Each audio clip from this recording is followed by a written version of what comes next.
I just wait a while, wait a while, wait a while. I just wanna. What is going on, guys? Today I'm just gonna make a quick video on how to drift smoothly, or just a little bit smoother in CarX Street. I'll try to keep it short so you guys can just get a few tips and then head back out and try them for yourselves. There's a few different things you have to think about with drifting smoothly in this game, and one of them is the actual way you use your controller.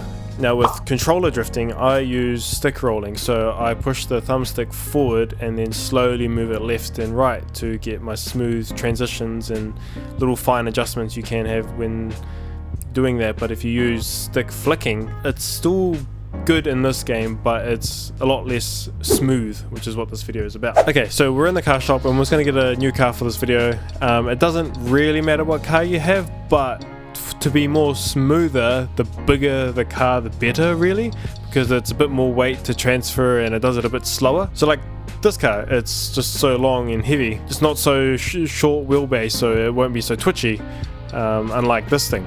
This thing will be real snappy and twitchy. That's more for like maybe toge or tandem drifting maybe, but for smooth drifting it's not so much really for that, but you can make that a sort of smooth car. It just will be a little bit more trickier. So maybe we could get a big car for this video. Alright, so I went with the Mark II. It's quite a nice long car. It's actually a really cool car. I really like this one. So let's go get into the tuning. But first, before we go into the tuning, you have to have street tires, because anything else is too grippy. Street Plus is okay, but Streets is just ideally the better one to choose. Because if you look at the bottom under the category there, if I change this, that little point goes up and up and up and up and up all the way to race. So it's better to have it down because it's all the way in the drift area. Okay, so let's go to the tuning shop. Okay, so for the tuning, you want it to have a bit of power but not too much, because you can end up sliding off the track if you have too much wheel spin, and you want enough to keep the wheels spinning. So about maybe 400 to 500 should be enough. It also depends on what part upgrades you have too, because some offer more torque than others and some just give you straight power, like the turbo for example. That gives you no power at the beginning but heaps of power towards the end, so that can be good and bad at the same time, but it kind of depends on what else you've got going on. But for the ECU, we'll put this one on maybe some low end tuning, just so we get more torque down low, so that we're not trying to fight for the wheels to spin. Do the camshafts as well for the high end torque manifold, because that's always good as well. Let's do these bottom ones just because these ones don't affect the car as much, as well as just give the extra power and a little bit of torque. There's no like adjustability with them, they're just extra power. We'll add this as well, same thing, and for 20 that should be good. Then we'll go to this. We'll put the quick clutch on, because we want those gear changes as quick as we can. Now with the diff, we'll go for the ultimate one, because we have a bit more adjustability with it, so we can tune how quickly the wheels kick in and how quickly they slow us down and so on. This will tune as well, because it gives us makes the gears faster as well. Weight reduction, we'll put this in. We'll go the ultimate one. Also, I won't be putting in any prototype upgrades, because this is just like a real generic build, so anyone can do it. Not everyone has prototype parts. Like I don't even have prototype for everything. And for the gas tank, that's optional for smooth drifting. If you want a bit more speed with smooth drifting, I'd put it in because it adds more weight to the back. But if you don't add it in, then it won't be much difference. But I'm going to add it in just because it helps with the weight at the back. We won't do any aero, because that just gives us a bit too much grip if we're drifting smooth and fast. With the suspension, you want to do just max for everything, and then we can adjust it later. If it's too stiff, we can turn it down because we have the adjustability, because it's all ultimate. Brakes is quite important too. I'll talk about that when we get to the tuning of it. Springs we'll just do because it makes the car look prettier. Dampers we'll just do as well. Alright, wheels. Okay, so I'm going to space these right out first, and then okay, so the wheels are quite important as well. I like to go the 19s because they look the best, but for the front you don't want too fat, because then it can make it too slow to transition, but you don't want too skinny because then it can understeer. So you want like kind of the middle range. You want to look at kind of your weight of your car and kind of how fast you're going. So this is quite a long car, so I might go 285 on the front and the 19 inch just because it looks good. And on the rear we want similar but a little bit higher, just to get that little bit of grip, so the the rear end of the car doesn't swing around too much. So we'll go 305. If you have it too fat, then it makes the rear end come around a bit slower, and if you have it too skinny, it will fling around real quick. So you want it the middle round. So you want to look at your power and weight as well. So with this car, we're going to go 305s because it's not too much power and it's not that heavy really. So 305 should be good. So the tires, they actually can affect the car a little bit as well. They can make it turn a bit slower and kind of react a bit quicker. But generally for these, I just go for aesthetics as well.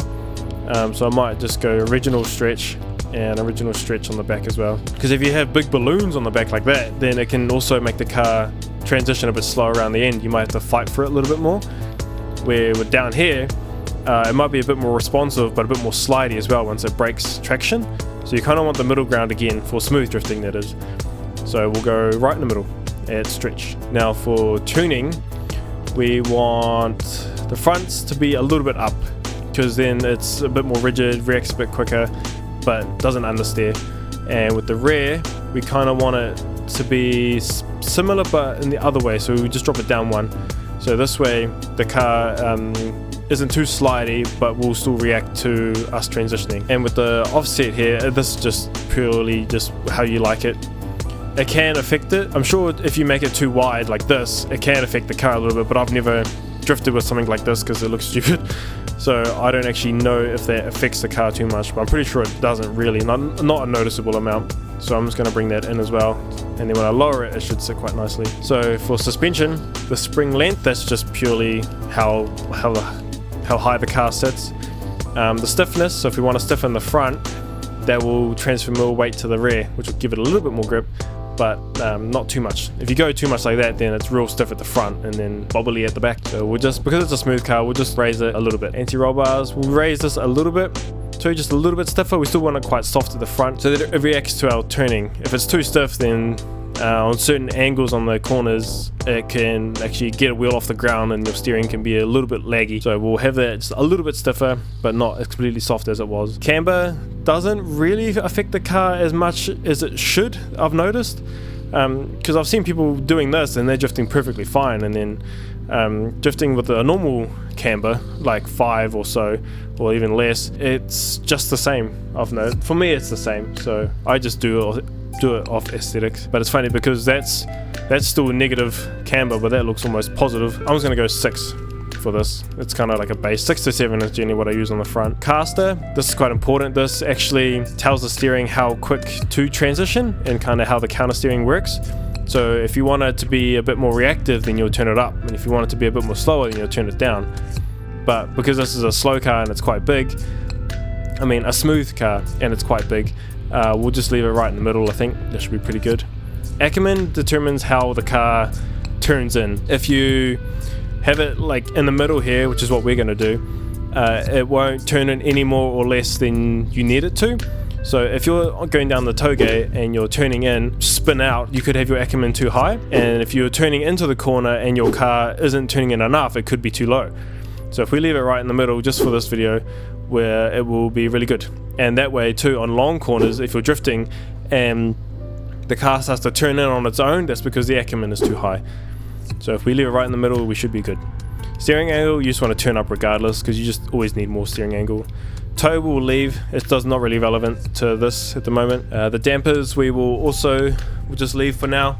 The spring rate should be okay, and if it is too stiff or anything, we can come back and adjust it later. Now braking, we do kind of want softer braking, but we do want braking quite high towards the front of the brakes. So if we go up all the way and then go down to 90 or higher, 95 maybe even, it just allows for the back wheels to spin, but you're also slowing down, so it helps with keeping it in angle while still having the wheels spinning. So that's quite important, that one. The rear dampers will leave, that will leave. Camber will turn down just because it's 6 at the back is crazy.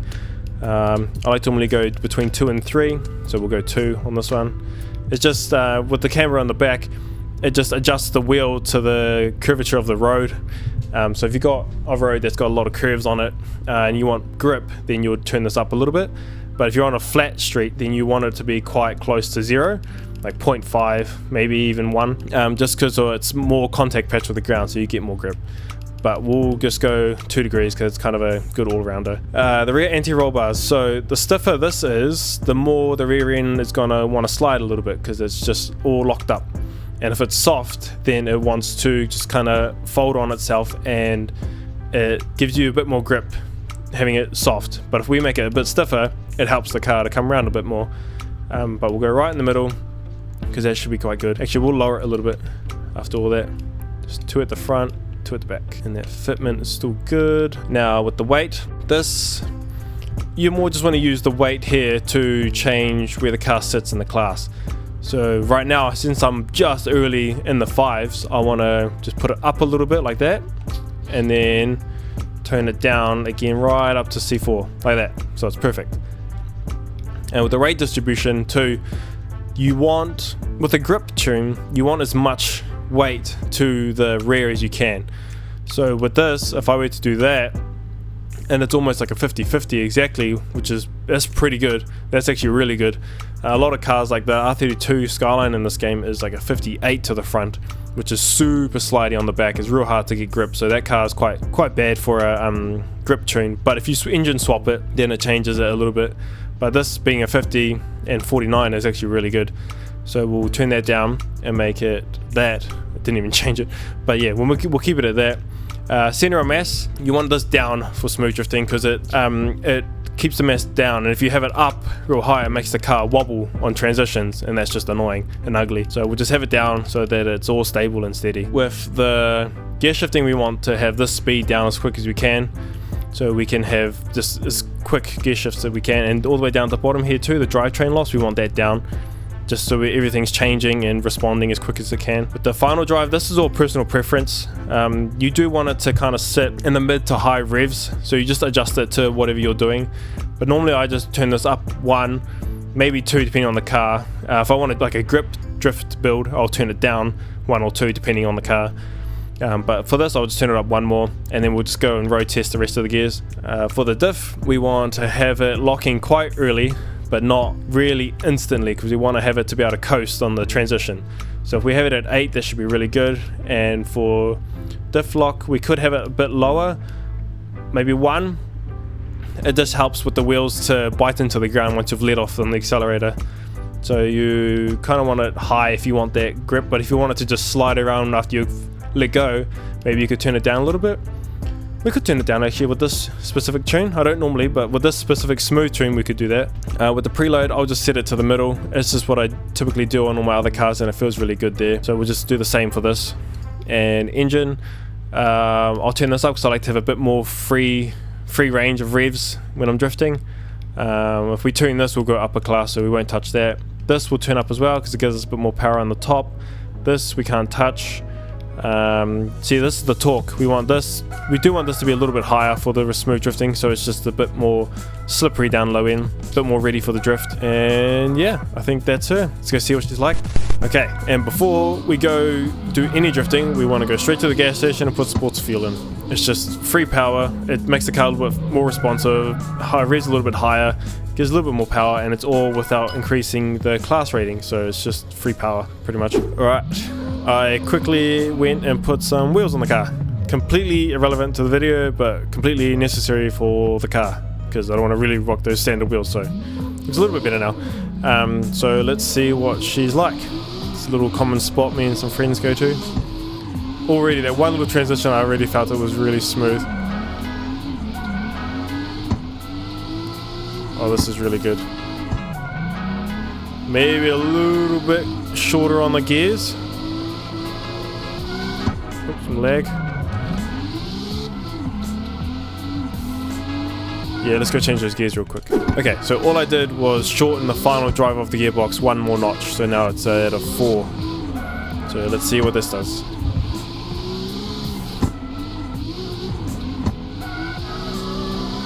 Oh, look at that.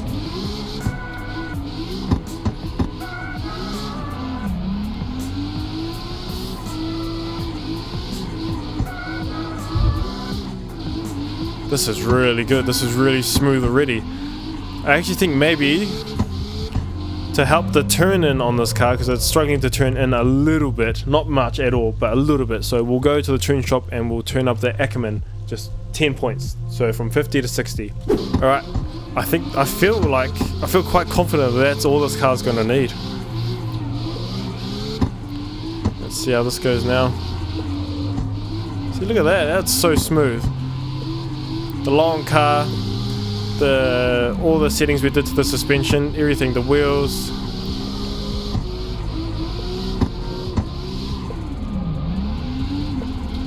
Yeah, that's so good.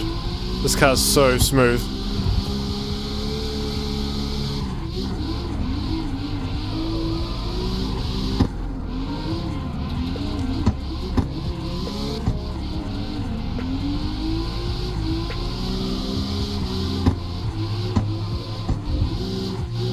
See, this is real good too for that negative camber at the rear, because we're on a flat ground and we don't got too much camber, so it's actually still biting into the ground quite nicely. All the stiffening we did, it's not too stiff. It's all working really well. Nice transition. Oh, this is buttery smooth, this is.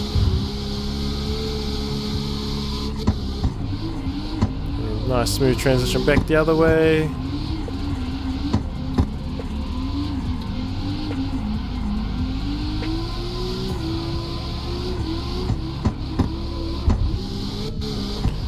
So this is me using my my stick rolling that I mentioned earlier to drift, and if I'll change over to flicking now. So here, like, I'm turning and it's a little bit more snappier on the transitions because I'm not controlling it. The car's just shifting on its own. I'm not guiding it through the transition. So if I turn a little bit more, it's a bit more sharper, but it's still decently smooth. If you're okay with that, then this is perfectly fine. But if you like that fine tuning like I do, so if I push forward now and then I turn how I want to, see how there's just so much more control. Alright, let's go try some other spots and see how she goes over there. Alright, this place has got a bit longer corners and a bit more elevation change, so we'll see how everything affects the car. It should be still good because nothing's too steep and it's not too reactive to it, so it should be okay still. So when drifting and trying to be smooth, it makes it easier to not use the handbrake, because if someone's chasing you and they don't expect the handbrake, they can actually crash into you, so it's better to just use your front brakes. So you do your transition and then you just go on the brakes if you need to stretch out the corner a bit more. But especially with these ones, how we've tuned it, it just helps us so much more. So we can like go on the brakes and we can transition like this, like real smooth and slow. This is like very excessive, but it's just so you get the idea. You won't be able to do that with your brakes were set to the back. Yeah, I'll give you an example here. So you come in and then you just hit the brakes as well as the gas. So it's like a rolling burnout almost, and then you come in quite slowly, but still not suddenly, so you won't get rear-ended. And a nice little transition from the brakes a little bit, still on the gas, and then ease off and you're just good. Nice and smooth. Actually got someone behind me. Okay.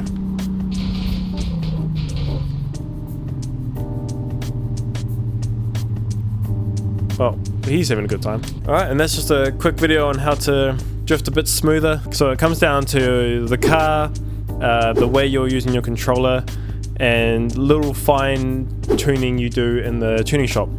But if you have any more questions or just want to know anything else about drifting in general, then just leave a comment and I can get back to you. If you want this car, just let me know. I can send it to you. Just let me know in the comments. Alright, I'll see you guys in the next one. Bye bye bye. I just